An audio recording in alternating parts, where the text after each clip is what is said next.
Greetings. This is Justin Allen with the Elite Nurse Practitioner. This is the Women's Health and Hormone Replacement Therapy Clinic course. This is the Elite Nurse Practitioner guide on how to build a successful women's health clinic. This course is designed for anyone wanting to create a clinic from scratch or to simply just integrate these types of therapies into their practice. There's been a lot of demand for this course, and I'm very excited about finally releasing it. So let's go ahead and get started. Why the women's health niche? So the women's health market is a $32 billion market. There's a lot of money in women's health.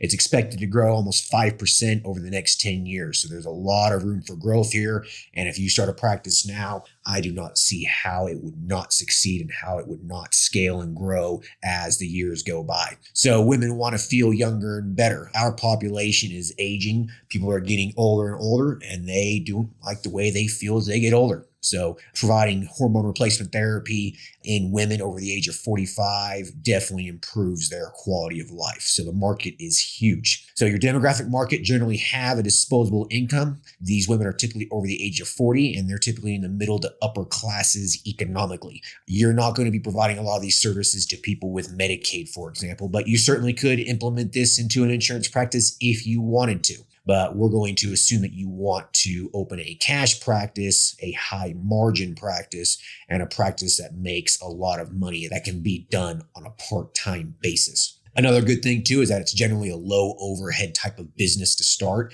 You don't need that much equipment. You don't need that many supplies. All you essentially need is an office, a prescription pad, and some basic supplies. So it's very easy to get started and doesn't cost very much to operate. The treatment is straightforward. Hormone replacement therapy overall is pretty safe. It's generally a low liability type of practice as long as you're doing it within reason and you're doing it safely. And aging women are willing to pay cash to restore that youthful vigor. So what does that mean? That means high revenue potential. That means this is an in-demand service and it will continue to be in demand for the foreseeable future.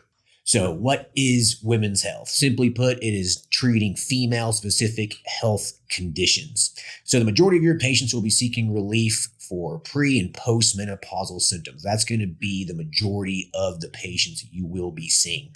So these are going to be estrogen excess or deficiency, progesterone deficiency, testosterone excess or deficiency. For the most part, it's going to be deficiencies associated with post-menopause. Other hormone imbalances develop as women age, and men too. Adrenal fatigue, subclinical and clinical hypothyroidism. I see a lot of patients in my men's health practice that have subclinical hypothyroidism, and I've seen quite a few females with that. It is a distinct clinical entity, and people will have symptoms from it. Same with adrenal fatigue, and also sexual dysfunction treatment. As women get older, some women unfortunately develop a sexual dysfunction type of issue. So we will be covering those things as well. So this course predominantly is going to cover hormone replacement therapy, as this will be the biggest bulk of the patients that you will be seeing. So what is hormone replacement therapy? It is nothing more than the practice of replacing endogenous hormones with exogenous hormones. So you're doing nothing more than replacing the hormones inside your body with hormones outside of the body. So hormones decrease as we age. So how do we treat that? By doing nothing more than replacing those low natural hormones with exogenous hormones. It is that simple. It's not complicated. So bioidentical hormone replacement therapy versus synthetic hormone replacement therapy. Bioidentical hormone replacement therapy, or BHRT. So the hormone is identical molecularly to naturally occurring hormones found in the body, such as estrogen, progesterone, and testosterone. So these hormones that you're going to be giving to your patients are identical to the hormones that are inside the body. Therefore, they are generally safer. Most studies point to an increased safety profile of bioidentical hormone replacement therapy versus synthetic hormone replacement therapy. So synthetic hormone replacement therapy, the hormone is not identical to the molecular structure of the hormones found in the body. So they have been synthesized and they have been manufactured in a lab, or they are made from horse urine. That's right. A lot of these synthetic hormones are from horse urine. So I don't know how you feel about taking stuff from horse urine, but I would not be all that excited about that. But some synthetic hormones are only 30% similar in structure to those of human hormones.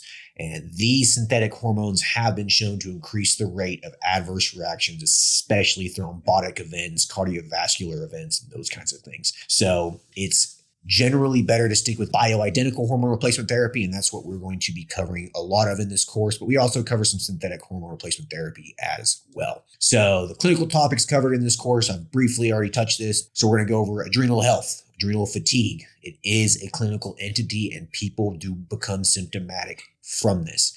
Endocrinology societies, endocrinology guidelines do not believe that adrenal fatigue is a real condition, but people are symptomatic and you treat it and they feel better. Thyroid dysfunction, again, subclinical hypothyroidism and hypothyroidism, premenopausal hormonal issues, peri and postmenopausal hormonal issues, and sexual dysfunction. So it is my pleasure to introduce Danielle Hawkins, and she will be going over a few hours worth of women's health issues, and then I will circle back around and talk about the business aspects of it. Thank you.